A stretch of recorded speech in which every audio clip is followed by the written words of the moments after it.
Welcome to the Talking Heads podcast, the animated podcast about artists and their process. Today's guest needs no introduction, but I'm going to do it anyways. It's creator of hit games like Super Meat Boy and Binding of Isaac, and upcoming games like Binding of Isaac 4 Souls and The Legend of Bumbo. It's the man, the myth, the legend, Edmund McMillen. How you doing today? Thanks for coming on the show. Doing great. I haven't heard the term hate games before. What's that?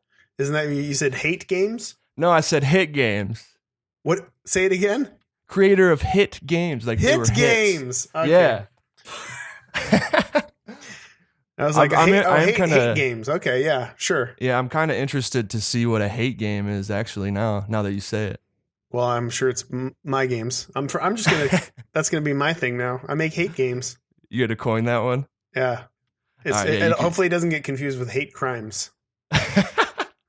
Yeah, you can have that one. You can have that. All right, so I guess we'll just get right into it here. The Legend of Bumbo is a randomized puzzle RPG with a cardboard aesthetic that calls back to your early years of building toys and games from cardboard. Can you talk about like how you made that connection to turn that cardboard look into a video game? Sure, yeah.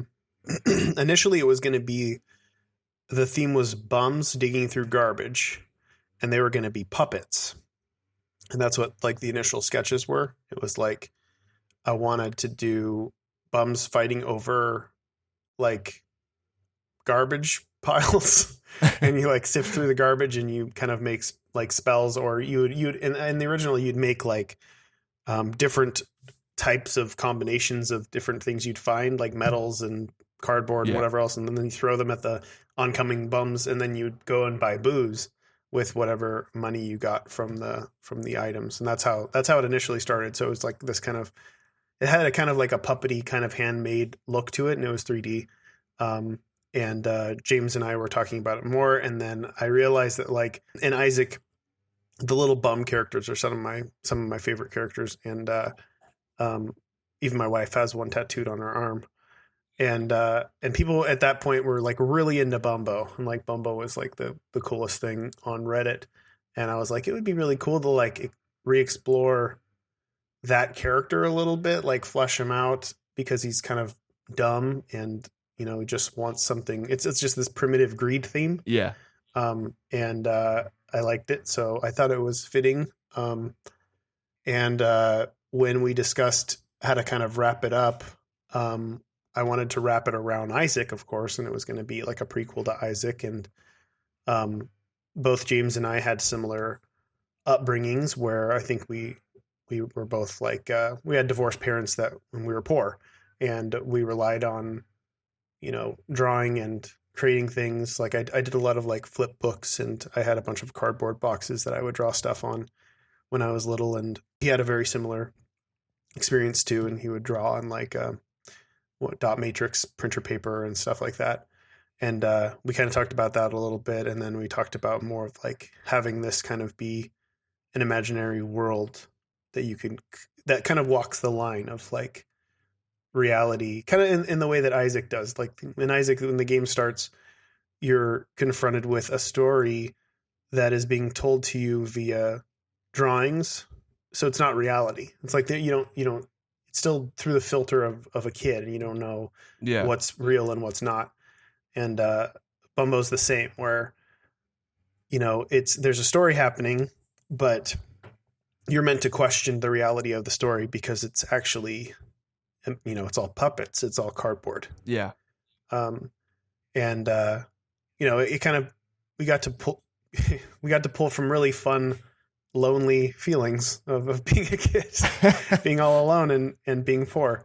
The themes were really cool. Like the aesthetic overall is very pleasing, and I think it's easily some of the best looking graphics of anything that I've worked on. It's like the only 3D game that I've really worked on too. So yeah, it's something I can't remember ever seeing anything like this game. How you take like flat cardboard, but you still turn it into a 3D game. Yeah, it's weird because it's like, it's weird to say it's so cool seeing my art in 3D when it's not. It's still it's still 2D in a 3D world, but you never see like realistic lighting in my games. You never see textures. You never see any of that sort of stuff. So it's cool. It really kind of like breaks my usual mold when it comes to the way things look, but it still, of course, looks like something that I would do. And it's also really fun to draw like a 6-year-old. Yeah. I'm a big fan of that. It looks like a lot of fun. I feel like I've almost perfected it at this point, but it's the initial conception was very inspired for sure. Like, and now we're just riding it out. Do you remember any of these cardboard contraptions you'd make as a kid? Do you have any memories of a really awesome one that you haven't forgotten about? The one that I've written about a million times in other games is like I had a cardboard box that I would draw inside of, thinking that no one would ever see what I was drawing in there. And this was at a point in time where like it's a little fuzzy. So like my childhood memories kick in at the age of 3. And I could vividly remember a point where I was drawing on the side. My dad let me draw with colored markers on the side of our staircase. There was this like really old plywood that was falling apart, and they were going to tear it down. So he like gave me a bunch of pens, and he's like, you can go. And it was a sandbox underneath there. So I was like sitting in the sandbox. Oh, cool. And I draw like this giant mural. And I remember being 3 and seeing it and thinking that it looked really cool. And I remember drawing a giant purple butt. That's the only thing that I can remember specifically, was this giant purple butt. And I thought it was really funny. And I just remember being like, it's so cool. Like I drew all this stuff and it was so in depth. And then some weeks passed and they were tearing it down, and I was very like upset about them tearing it down. And I remember going back out and looking at it when it was torn off and thinking I had no idea what any of it was. And I couldn't see it.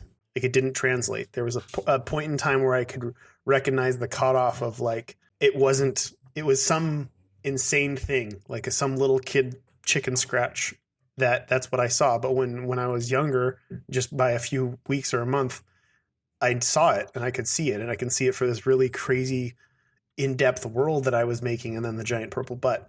And then when it, a month later, it's like, I can't see this anymore, and everything has changed. Yeah. But after that, I did. I spent a lot of time drawing on cardboard boxes, like making, the usual spaceship stuff. I would Santa Cruz is like a super skater surfer town.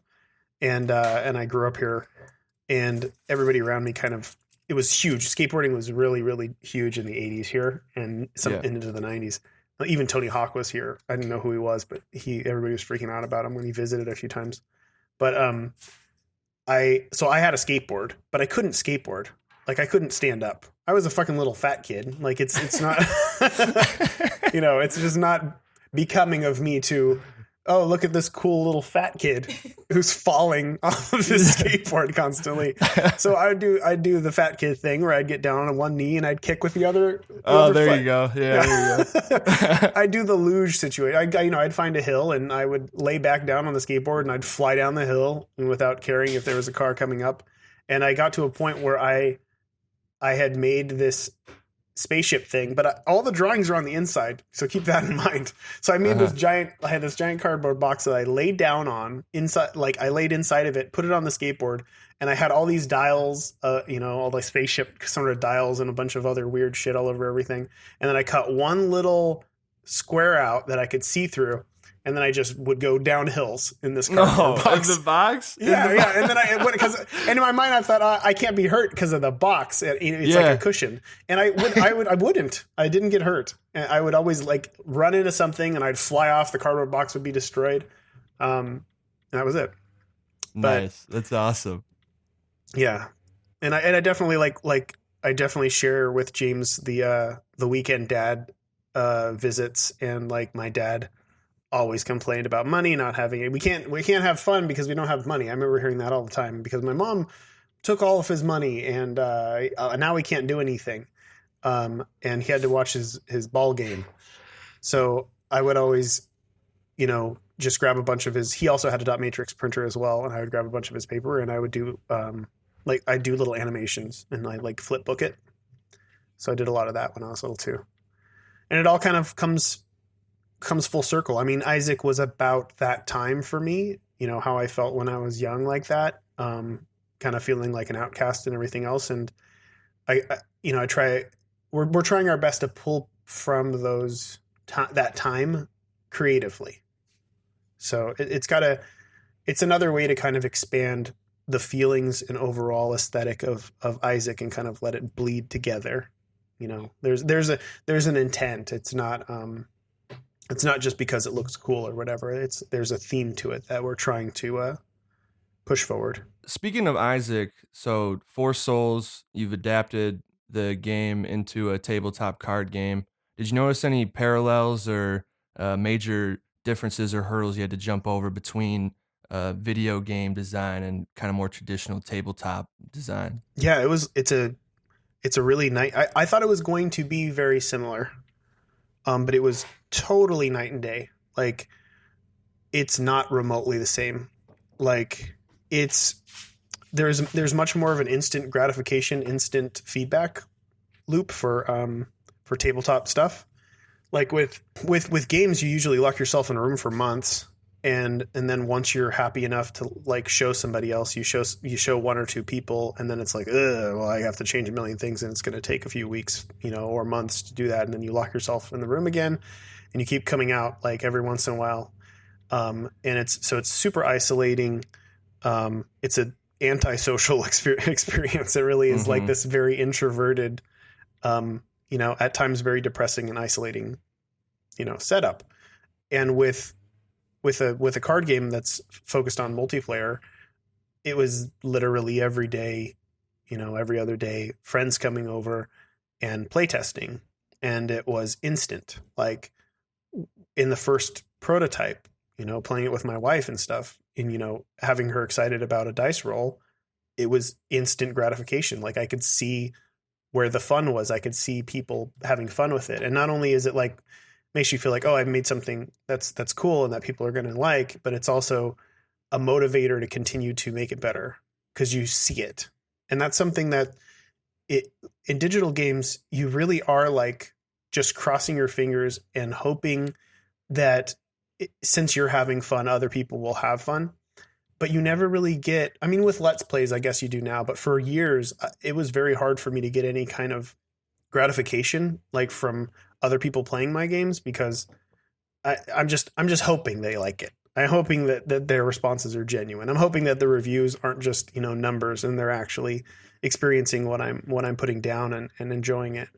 But with a card game, you see it, it's right there and it's happening. And then if there's an issue, you literally change it on the spot. It's like, oh, starting with 5 coins is a bit OP. Let's start at 3.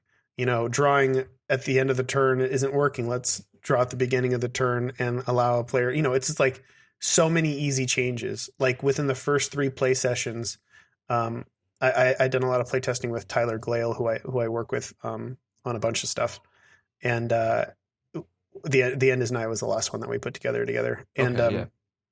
And he lives close to me, and we play a lot of Magic. And through testing, he was always giving me really good feedback when it came to like, let's try this, and then we go it again. Let's try this. Let's go to and we refined the hell out of that thing. Like in the first couple weeks, it took like not much time at all to have a nearly final product. But then, of course, after once it's online, then it can open it up to really rigorous scrutiny, and people can kind of go through. Because it ended up with a lot of specific card edits, of course, at the very end, where when fans see the full spoiler, I thought I'd only be able to have time for like 1 or 2 edits, but I ended up with 4, which was great. And people were really nice about it too, because people were like, well, I don't want to be nitpicky, but this. And it's like, no. This is a printed thing. This is a permanent thing. Like, I want it to be as perfect as possible before it actually ships. This isn't Steam. We can't update. Oh yeah, we'll just put a patch up and everything will be fine. So it was cool to be able to actually work with the community in that way as well, and kind of get that kind of feedback. So and then edit on the fly. So yeah, the spoiler site, the cards look great. I love the illustration style on the cards, and it's always been something I've been interested in, like how the cards get made. And you talked about being able to change them on the spot. Can you talk kind of about how the art got made for it from the prototype to the finalized version? Yeah, in the prototype, it was really really, really fast sketches that I drew on paper. Originally it was just like little index cards, and then I turned them into printed sticker templates on Magic cards as stock, for them. Yeah. And then I sleeved them, whatever else, and my wife colored them all in, so they looked prettier for the Kickstarter. Nice. And overall, just more fun to play with. Yeah. And then once the ball got rolling, I first reached out to Takara, who she actually did all the art for the tarot cards. So that was like easy. It's like, I've already worked with her in the past. She's great. She knows Isaac. She's super creative. Like she's she's like my number one when it came to asking for visual creativity. It's like, here's what the character does. Here's what the item does. And I'm trying to convey, something with a visual. She ended up doing a lot of the curse cards, and a lot of the curse cards were like, here's the general theme. Here's kind of what I think might look cool, but I'm up for feedback when it comes to like, your art style, it'll look good. Let's go from there. So we kind of bounce it back and forth. And then Crystal, I've worked with Crystal in the past many times as well. He's done a lot of t-shirt design and stuff for me, and ended up doing the more recent cutscenes, the cooler look. I mean, I think they look better in Isaac. So that was an easy one too, because I always want to work with him when it comes to Isaac visuals. And then once I had those two people, I needed more. And I was kind of looking through Twitter, and there was a point in time where we ran a store, and I was trying to do t-shirts for the store, which ended up just shutting it down because there's no way we could keep up. It caved in on us. The market, yeah. And we tried so many times. And once the holidays close in, it's like we're up for like 2 days, and then we have to shut it down because there's no way we can ship the orders in that amount of time. And then my wife was doing all the work, and it's not so just that one rewarding. person. Yeah. So it was a pain in the butt, but so that shut down. But I ended up reaching out to a bunch of different artists, on Twitter. I was like, if anybody's out there who's done cool Isaac fan art, hit me up, show me what you've done. I'm looking to do some contract stuff. And one of them was Worm Boy. And he had done really dark, weird Photoshop-y type stuff. And I thought instantly after that, he'd be perfect to do a lot of the bosses and the more, freaky looking monsters. Yeah. And I'm a huge fan of range of styles. Like back in the day, I don't know if you ever played Magic, but back in the day with Magic, it was kind of like early D&D, where they hired a bunch of different artists that had a bunch of different styles, like a very big range of style. And kind of like Pokemon in a way. The Pokemon cards do that. Sometimes they do mixed media, and they'll be like, like the clay and yeah, stuff. exactly. Yeah. Or like the covers for Nintendo Power and shit like that, where it's like, let's just change it up each time and make it really fun. Over time, once business comes in, brand marketing bullshit, all of those kind of card games, especially Magic, they fall into a formula where they want all their artists to look the same and draw the same. I hate that. It just does not allow the artist to do anything. It's like you literally just have little zombies that are doing exactly the same thing. So I wanted there to be a range. I wanted everybody's art to look different. And I tried to delegate specific roles for specific people to kind of work on their strengths, which is exactly how I also work with programmers. I work on different games with different programmers that have different strengths. So that was the initial 3. And then I was looking for somebody to do really polished but really cute character art. And then Rowan popped up as somebody who I've seen sketches of. She does a lot of Overwatch and Isaac, like fan made, really cutie stuff, like really like squishy looking stuff. Yeah. And I was like, I just reached out to her, and I'd love to work with you on this project. Can you do some of the, the 4 starting characters? And she literally got them done like in a day. And I was like, holy shit. And I'm like, this is like exactly what I want for actual physical characters, like the figures. Yeah. Can we pay you to do a 3D rendering, like a drawn 3D rendering? So it's like, Okay. top, side, left, back yeah. of these same characters. And she's like, yeah. And then so we commissioned her to do that. And those ended up being the characters that we used for the actual figures in the Kickstarter, the little box figures. Oh, I know. Yeah. and then she ended up doing all of the main characters, which was perfect to have that kind of like uniform look to all the character profile stuff. Yeah. And then she ended up doing a few of the more cute bosses here and there. And then at the very end of the Kickstarter, I realized I looked at what we were doing and how much work we had left, and I realized we needed one more artist. And Tarhead, I had talked to him about doing a t-shirt commission in the past as well that wasn't used. And I was like, I know he's fast. He's very fast artist. He's got a very distinct style. It's loose and fun. So I had him jump on items, and he did a majority, I think, of the items and a few of the basic enemies. And that was basically the team going in. And we had everything basically finished about a week after the Kickstarter. So we got it all done. That's impressive. Yeah. Within a month and a half. Yeah. And a lot of people were like, you can't finish this. There's no way to finish this. And it's like, no, we're okay. You've assembled a dream team. Yeah, we're good. Well, I think that's still really awesome that you can pull people from the community to do this art. It's super awesome. Like in the past couple of years has been like kind of a magic experience where, I mean, maybe it's just like all the people that I seem to be working with float around between 20 and 23 years old. So I'm thinking that like there must have been an age, maybe 10 years ago or whatever, where it's just, when those people hit puberty and things are significantly changing and they became, they're becoming an adult and they've decided what they wanted to do was art or whatever else.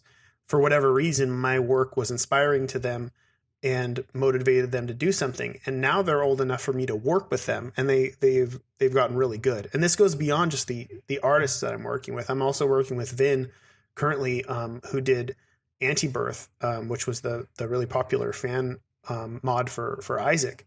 Mm-hmm. And he's right with him. It's just basically the same age. And he's a very, very skilled programmer. And all these people know me and know my work as well as I do. And it's really cool to be able to work with them because I feel like I've got extra hands. Like I feel like I've got a bunch of extra brains floating around. Your spawns, man. Like they just, I never thought I'd get to a point where I'd find people who understand my aesthetic. I'm harvesting. Yeah. I'm harvesting the seeds that I've sowed so many years ago, or sown. Yeah. And it's cool to be able to work with them for sure. I ask everyone this question. What is something you can look at, watch, listen to, etc., that gets you motivated to create like right then and there? Music is my number one by far. Emotionally driven and personal albums, or albums that at least feel that way, are huge for me. They always fill me with some sort of mental picture of something. It's like a mental picture of a feeling. And it's really easy for me to like glom onto that and feel like if this person can express themselves in such a way, then I really want to be able to express myself in my way. It's more of like when I hear stuff that feels like that, it feels inspiring to me because it shows me that sort of stuff is possible. I of course chose a medium that sucks for that. It's like there's such a big difference between, a guy who writes a song about an emotional breakdown and then goes and gets to belt it out in front of a bunch of people within hours of writing it, and I get to sit in a room for 2 years. Festering. Being unsure of my feelings and worrying, that these things aren't going to be translated as I intended. And then of course things change and you move out of the moment and you have to be like, for me in games, it's so important to be like open to improvisation, which is a weird thing in a very rigid environment that video games are. But you have to be, because if you're writing about something that happened to you, or if you're writing about a feeling that happened to you a year ago and another year has passed, your feelings on the whole thing are going to change. Your feelings about working are going to change. Everything's going to change. So you have to like kind of leave some stuff. You got to leave the ends really blurry. You can't define them yet, because if you do, then you get locked into this place where you have this defined message that doesn't speak to you anymore. That's why I usually go to music. I go to like the instant gratification stuff, the very primal, scream, sort of stuff that really feels like, I get it now. I'm going to try to find that, and I'm going to try to use that and ride that. But movies as well. Movies are a lot closer to video games, in terms of how they work and all the inner working pieces and that sort of stuff too. So it's always inspiring to see something really creative visually and thematically. Have you ever been working on something, like you said, and a year has passed and you don't feel the same way? Can you go back to a certain song you've listened to, and does that kind of remind you how you were feeling at that time, or is it totally lost after you've changed and you don't feel the same way? I've struggled with that. I mean, I've worked on tons of projects that I've worked on for literally a year. Usually after it's like work on it for a year, and at that point something will happen, either the person that I'm working with doesn't want to work on it anymore, or, that ship has sailed, and I have to go and figure out who else I'm going to work on it with or something like that. Or it gets tainted in some way. And sometimes I come back and sometimes I don't. But for me, it's less about feeling like hearing something and feeling inspired that brings me back to the beginning, like where it's like, I want to get back to where I felt that way, but more of like, how can I reinterpret my initial thoughts and feelings in a new inspiring way that works with how I'm feeling now? You got to believe in it, and you got to go and you got to do it. I mean, and that's just the name of the game, like that's what I do. That's what I've done for forever. Like, you got to get shit done. And sometimes shit falls apart, and sometimes you can come back and put it back together. But sometimes it's just like, well, it is what it is. Well, whatever it is, you do it well. So one last thing I want to ask you. My son is turning 7 this week. His name's Teddy. He's a huge fan of Isaac. Can you please give him a birthday shout out? Of course. When is his birthday? It is on Friday. So my daughter's birthday is on Sunday. Oh, no way. Yeah. That's awesome. What's your son's name? Teddy. Happy birthday, Teddy. I hope you have a good one. When I was 7, what was I doing when I was 7? I can't really remember 7 too much, but hold on to 7. Yeah, all right. Yeah, because he'll always have Turtles. this. He'll always have Ninja this. Turtles. When I was 7, yeah, that makes sense. When I was 7 is when I first started really getting serious about drawing, and it was because of Ninja Turtles. And I was so into Ninja Turtles. I was really into Pee-wee's Big Adventure, Short Circuit, and maybe the original Terminator. But I hope he's got something. I hope he's got something like Ninja Turtles. Maybe Isaac can be. Yeah, it's Isaac. Something I'm like telling that. you. That can. Well, happy birthday, Teddy. Thank you so much.